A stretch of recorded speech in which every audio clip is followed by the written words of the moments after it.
Padre, hoje vemos um grande número de pessoas buscando a cura e a libertação. A que se deve esse fenômeno?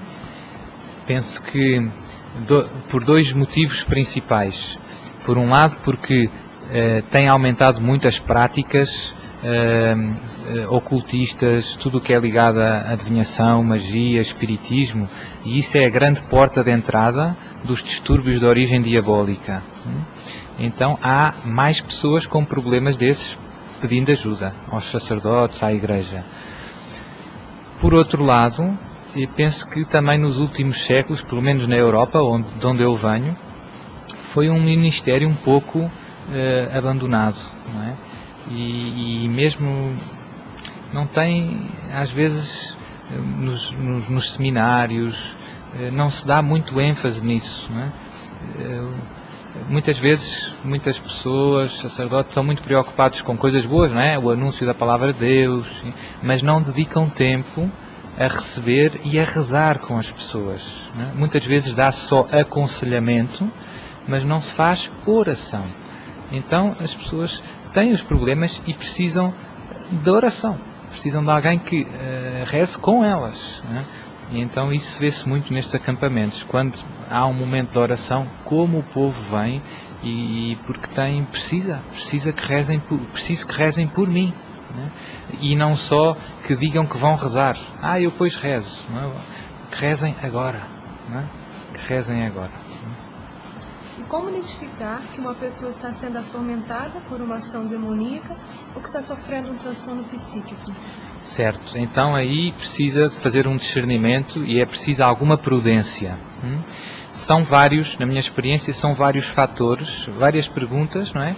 E é preciso conjugar tudo, olhar com um quadro de conjunto. Eu começo sempre perguntando às pessoas um pouco pela sua prática religiosa. São pessoas que estão na graça de Deus, que frequentam os sacramentos, que rezam ou não.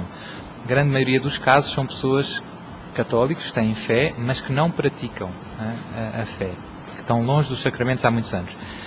Depois, toda a área de sintomas estranhos que elas sintam, coisas estranhas, não normais. Por exemplo, dores no corpo que não têm explicação médica, picadas, doenças que também que aparecem e desaparecem. E depois, se as pessoas disserem que sim, que acontece isso, eu pergunto que se já foi ao médico, se já fez exames, qual é que foi o resultado dos exames. Em alguns casos, as pessoas têm as dores, têm os sintomas, que parece uma doença, mas quando fazem os exames médicos não dão nenhum resultado positivo. Dizem que a pessoa está com saúde normal. Não é? Por exemplo, desmaios sem explicação, muitas vezes pensa-se, ou ataques, pensa-se que é epilepsia. Vai fazer os exames e não acusa nada de epilepsia. Muitas dessas pessoas depois são encaminhadas para psiquiatras, para psicólogos, porque pensa-se que se calhar é um distúrbio mais psicológico. E também é curioso, eu pergunto se foi e o que é que o médico disse, e em muitos casos os médicos também, esses, não conseguem enquadrar a pessoa. Dizem que é estranho o caso dela, que é muito atípico. E às vezes de médico a médico muda o diagnóstico. Vai num médico diz uma coisa, vai noutro diz outra, vai noutro diz outra.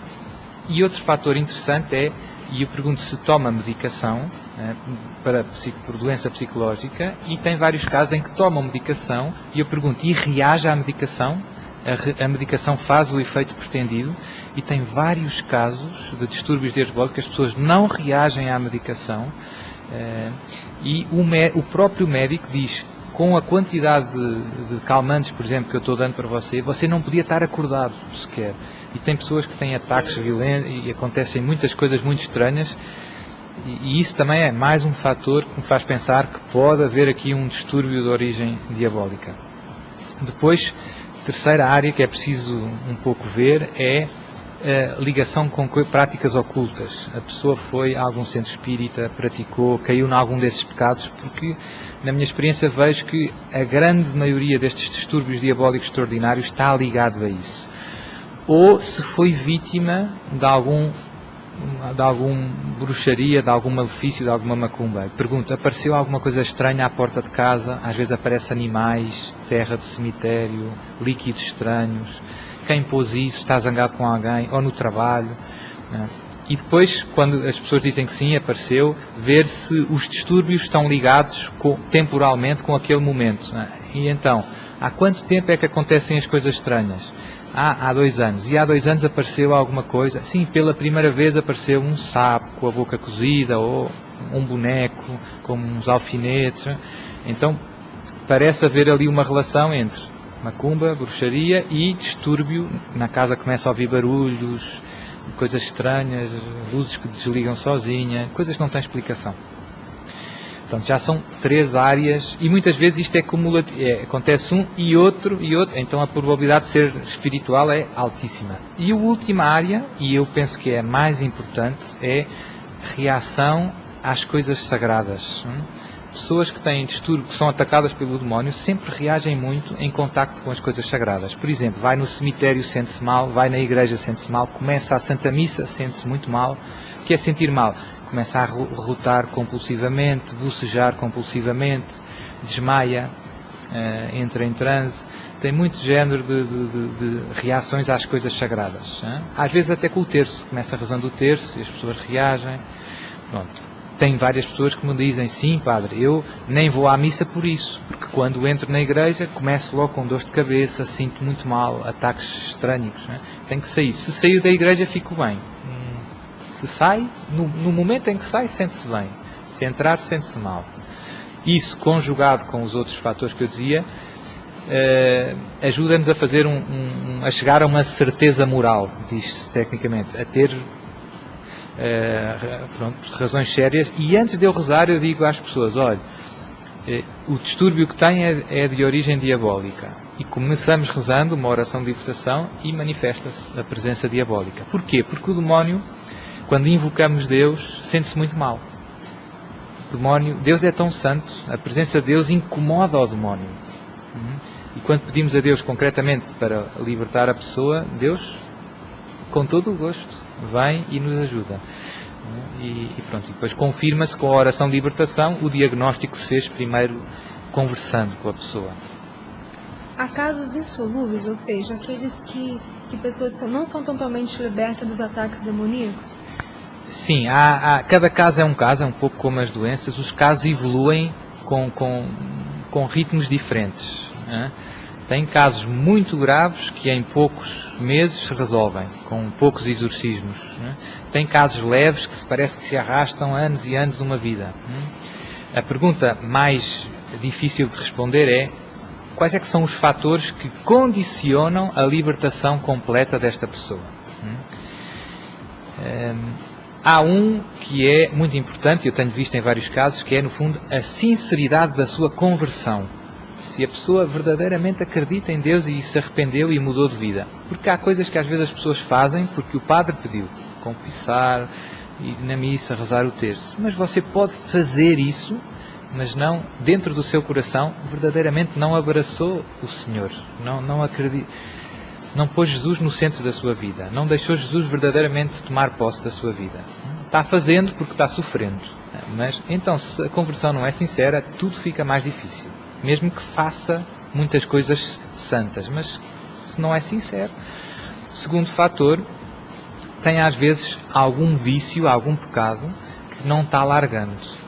Você até acredita em Jesus, mas, infelizmente, tem alguma prática, e sobretudo se for alguma prática ligada ao ocultismo. Continua lendo, não sei, vai no adivinho, lê a carta astral, não sei, usa um amuleto para dar sorte que recebeu não sei aonde, vai na missa, confessa, reza, mas não largou. E por causa desses pecados e dessas coisas, o demónio tem aquela arma presa. Então é muito importante cortar mesmo. Eu pergunto muitas vezes às pessoas se veja o problema dos amuletos, se não tem nenhum objeto lá em sua casa, alguém lhe tenha oferecido, ou que tenha para dar sorte, e destruir isso. E às vezes às vezes há casos que eu já acompanho há uns meses, e depois volto a perguntar, e volta a aparecer qualquer coisa, e era aquilo que estava a condicionar o resto da libertação. Terceira a possibilidade, às vezes é um membro da família Não é a própria pessoa que está recebendo os exorcismos, mas alguém próximo, marido, filho, que está alimentando uma vida de pecado ou um certo pacto com o demónio, e então estamos muito ligados espiritualmente, sobretudo no casamento, nos laços de sangue, e isso é difícil, não é? E então é importante, e Deus às vezes permite não a libertação completa da pessoa, enquanto aquela outra não se arrepender e não mudar de vida. Ainda há mais, às vezes, agora esqueci-me. Pronto. E a última, que é a mais misteriosa, mas é real, não é? Deus às vezes permite isso para a nossa santificação, para a salvação das almas. Não é? Isso aplica-se também às doenças do corpo, não é? Eu ajudo a ser atacado pelo demónio, não é um pecado meu. Não é? E eu posso ir para o céu direitinho, sem passar pelo purgatório. Você pode viver na graça de Deus e ser atacado pelo demónio de uma maneira extraordinária. Aconteceu na vida de alguns santos. Padre Pio, Cura d'Ars, Santa Gema, Galgani, foram Alexandrina, Beata Alexandrina de Portugal, foram atacados do demónio de maneira violenta, não é? Isso só fez crescer os méritos dele e o amor a Deus e ao próximo. E Deus serviu-se daqueles sofrimentos para abençoar muitas almas. Não é? É um pouco como uma doença, ter um câncer. Podemos pedir a Deus a cura, podemos e devemos. Mas Deus tantas vezes serve disso para regar o mundo com mais graças, para resgatar mais almas. Não é?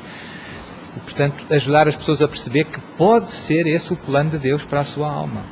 Pode ser o plano de Deus desse para a sua alma. E não se revoltar com a vontade de Deus. Não é? Nestes casos, normalmente, em que as coisas não se resolvem, os distúrbios ficam sempre muito leves. Quer dizer, nunca são nada de muito dramático, digamos assim. Os exorcismos, há casos em que os exorcismos reduzem quase tudo e depois há ali uma parte em que parece que já não evolui mais. E pode ser esse o caso, que Deus permite aquilo para a santificação da alma dele e para alcançar graças para muita gente. Pronto, estas são mas há casos misteriosos em que você de facto não sabe qual destas é a causa, não é? Se é alguém da família, se é que tem uma mulher, se é Deus que permite. Pronto. Por que algumas pessoas são alvo de possessões do maligno e outras não? E como devemos nos proteger? Pronto, então a grande a proteção é viver na graça de Deus, não é? Viver unido a Jesus. Quem está unido a Jesus, o demónio não consegue destruir, digamos assim. Tem um exemplo muito forte que eu vi recentemente, um testemunho de um ex-satânico, que muito envolvido numa seita satânica, chegou quase a ser o sacerdote negro, que ele contou que houve um momento, o demónio dava grande poder para ele, e ele com a bruxaria conseguia muita coisa. E depois houve uma vez que se apaixonou por uma moça que chegou lá no bairro dele e começou fazendo as bruxarias como fazem sempre, né? Sacrifícios de animais e etc. E ele ficou impressionado porque com aquela moça não funcionava nada. Não, pela primeira vez na vida, para ele, os ritos satânicos que ele fazia não conseguia fazer nada naquela pessoa. Ela continuava igual, não conseguiu nada. Foram ver o que é que era. Era uma grande católica. Rezava ao terço de manhã, ia à missa todos os dias, ficava no primeiro banco, comungava e rezava outro terço à noite. Né? E depois a vida dele, a conversão dele está ligada com essa moça, porque ele começou-se a aproximar e ela começou a rezar por ele. E quando começou a rezar por ele, ele começou perdendo os poderes. Né? E sentia-se muito mal na missa, etc. Mas Deus depois resgatou-o e ele agora dá um testemunho muito bonito, conta muita coisa triste que acontece no nosso mundo. E aí vemos como quem vive na graça de Deus não tem que ter medo nenhum do demónio. E Jesus repetiu tantas vezes o não tenhais medo. Não é? O cristão, na graça de Deus, não tem medo. Não é? E é ao contrário, a gente vê quando nós rezamos um Pai Nosso, não é? Como o demónio reage, como o demónio não suporta. Não é? Um cristão, na graça de Deus, Deus está presente. Deus está presente. E porquê é que vêm as possessões diabólicas e ataques? Sobretudo por causa dos pecados de adivinhação e de magia. Ou cultos satânicos e idolatrias. Mas os casos que eu apanho mais são formas de magia ou de adivinhação, né? Em que as pessoas vão, centros espíritas, encontros, para pedir à procura de uma resposta, de uma palavra, de uma informação, algo que me ilumine a minha vida, né? Para saber. Né? E quando fazemos isto, o que é que isso implica? Implica que eu estou a dizer, Deus, a tua palavra não me resolve, não me salva, não me ilumina, não me guia. Quem me guia é a concorrência. Né? E isso implica um pacto, pelo menos implícito, com o demónio. Ou seja, está abrindo o coração, está deixando o demónio guiar a sua vida. Então, pois, quando isso acontece, os distúrbios diabólicos aumentam. O demónio deixa de conseguir só tentações, começa ouvindo vozes, começa vendo coisas, etc. Porquê? Porque andou brincando com o fogo. Com a magia passa-se a mesma coisa, não para obter luz, informação, mas para conseguir alguma coisa. Até pode ser curar uma doença, mas eu não posso pedir isso ao demónio. Magia branca. Não é? Agora tem o reiki, tem tanta coisa, curas energéticas, coisas estranhas, alternativas. Tudo isso é muito perigoso. Não é? Eu tenho casos de pessoas que precisam de exorcismos que fizeram o curso do reiki e aconteciam coisas prodigiosas, que elas pensavam que boas. Não foi para fazer mal a ninguém. E depois acabaram precisando de exorcismos para se libertar. Tinham-se envolvido, tinham estabelecido um pacto com estas forças. Agora está na moda, na Europa é muito forte, Nova era, tem todo esse interesse por tudo o que é filosofias orientais, energia, anda com cristais ao pescoço, amuletos, tudo isso é muito perigoso. Tudo isso é muito perigoso. Tudo isso implica uma abertura de coração a forças espirituais que não é Deus, Criador do céu e da terra, não é Jesus de Nazaré, não são os sacramentos que Jesus instituiu, não é a Igreja. Está entrando no campo do inimigo. Por aí vêm os distúrbios. Por aí vêm os distúrbios. O diabo pode escravizar ou influenciar alguém a praticar o mal por intermédio de mensagens subliminares, como os filmes?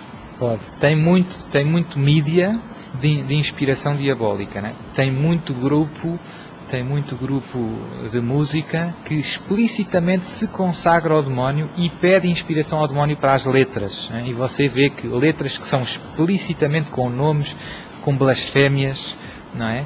E que tantos jovens cantam. Eu, infelizmente, quando era mais novo, ouvi música má. Depois Jesus abriu-me os olhos, tenho que destruir e tenho que pedir perdão a Deus. Você não pode repetir, mas eu só gosto da melodia. Eu nem percebo porque é em inglês. Tem que ter cuidado, você está louvando o inimigo de Deus. Está invocando o inimigo de Deus. E depois tem coisas, às vezes tem frases mesmo muito perigosas, de consagrações, que está fazendo. Portanto, isso tudo tem impacto. E tem, infelizmente, muitos dos artistas dizem publicamente. Agora tem essa Lady Gaga famosa. Perguntaram numa entrevista para ela qual é o segredo do seu sucesso e ela respondeu direto, para todo mundo ouvir: fiz um pacto com o demónio. E portanto, cuidado, meu irmão, abre os olhos, tem que ter cuidado. O exorcismo muitas vezes é tema no cinema. O que leva as pessoas a buscarem por esse tipo de entretenimento alguma fidelidade com aquilo que é apresentado nos filmes e a realidade? Pronto, essa é uma boa pergunta. Em geral, os filmes sobre os exorcismos, os realizadores querem ter uma ligação à verdade. Ou seja, falam com pessoas, informam-se, tentam que o filme reflita, baseado muitas vezes em factos reais, para não ser um trabalho apenas de ficção científica. O forte do filme é exatamente o que faz arrepiar as pessoas, é exatamente isto existe, não é? Mas o que é que acontece muitas vezes? Os filmes são muito exagerados em pormenores não muito importantes. Acabam por distorcer um pouco a realidade. Não é? É como uma caricatura. Não sei se quando desenha a cara de alguém, põe um narizão, e umas orelhas. Você reconhece a pessoa. É assim, mas está um pouco exagerado ali naqueles aspectos que a realidade é bem mais serena do que nos exorcismos, do que nos filmes, digamos assim. Os exorcismos mais normais, sempre dos dentro, não são como nos filmes, não é? E depois, há coisas que induzem um pouco em erro, não é? Não há grande conversa com o demónio. O demónio fala, blasfema, insulta, cospe, morde, canta às vezes, não é? Goza com as pessoas, tenta conversar com as pessoas. Mas o exorcista e as pessoas estão rezando e não querem saber. Não é? Isto é os italianos que fazem isso. Não estão nem aí. A gente continua rezando. Não é Nos filmes não, acontece muito grandes diálogos com o demónio diz coisas e não sei o quê, tem ali uns... Não, isso é filme, não é? Pronto. E depois também, às vezes o estado das pessoas, às vezes não é muito evidente no filme que as pessoas que são atacadas pelo demónio e que precisam dos exorcismos, a maior parte não são pessoas que estão sempre sob o influxo diabólico, que o demónio está sempre falando por elas. São pessoas que são atacadas pontualmente na sua vida. Têm crises em que o demónio fala, mas não é sempre. Ela está, muitas vezes, fala por ela e caminha e tem uma vida aparentemente normal, não é? E se você começar a rezar, aí é que o demónio se manifesta, a sua presença. Outras religiões acreditam na existência do demônio e também realizam orações de exorcismo, lançando mão outros artifícios, diferentemente daqueles realizados na Igreja Católica. Nessas religiões, acontece a libertação? Essa é uma boa pergunta. Eu não sei responder, eu não estudei muito. E, portanto, não posso sendo honesto, não posso responder essa pergunta com muito fundamento.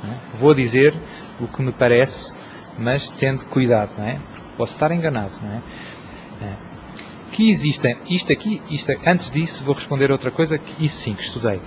Em todas as religiões do mundo, os homens experimentam que existem seres espirituais com os quais podemos entrar em contacto. E que existem seres bons e seres maus. Nós, na Igreja Católica, chamamos anjos a esses seres espirituais. E nós sabemos isso com certeza porque Deus nos revelou. Deus disse que é assim. Nas outras religiões, eles chegam lá por experiência prática. Você invoca uma força e consegue determinados efeitos. E depois tem os transes e vê que esses espíritos falam e que dizem coisas verdadeiras, desconhecidas. Você vê. Agora, o perigoso no meio desse mundo é que, no fundo, se você não está a invocar o Criador do céu e da terra, o Deus verdadeiro, entra no terreno do inimigo. Quem aproveita essa abertura espiritual? O inimigo. E tem muitos casos, eu vejo por casos que eu recebo, que o demónio engana as pessoas assim. A pessoa tem distúrbio diabólico, vai no curandeiro, vai no espiritismo. E o que é que acontece? O demónio alivia o demónio que causa o sofrimento à pessoa, é o também que inspira o pai de santo, o médium, o bruxo, e que faz umas rezas, e o demónio engana porque finge que a pessoa está curada. O demónio deixa de atacar a pessoa durante um ano. E a pessoa fica convencida que, por a ajuda do pai de santo, ficou liberta. Mas volta, passado um ano, volta a atacar. Então, eu tenho muitos casos de muita gente que, no fundo, procurou noutras alternativas libertação e que nunca conseguiram ser libertas verdadeiramente. O demónio, no fundo, porque é o mesmo demónio. Você está atacado pelo demónio a pedir ao demónio que o liberte. No fundo é isso. E o demónio é bem inteligente. Gosta de nos enganar. Pai da mentira. Não é? Então, para convencer a pessoa que o bruxo está salvando, alivia os sofrimentos. Durante 1 ano, 2 anos, não é? E você está bom. Quando você está mal outra vez, o que é que você faz? Volta no bruxo. Ele ajudou-me. Eu fiquei bem. E o demónio rindo. Portanto, libertação completa, definitiva, único Salvador do mundo, Jesus Nazaré. Não tem outro. Mas sou padre, uma pessoa que vive numa ilha que nunca ouviu de falar de Jesus, nunca ouviu de falar de Deus. Deus pode libertá-lo.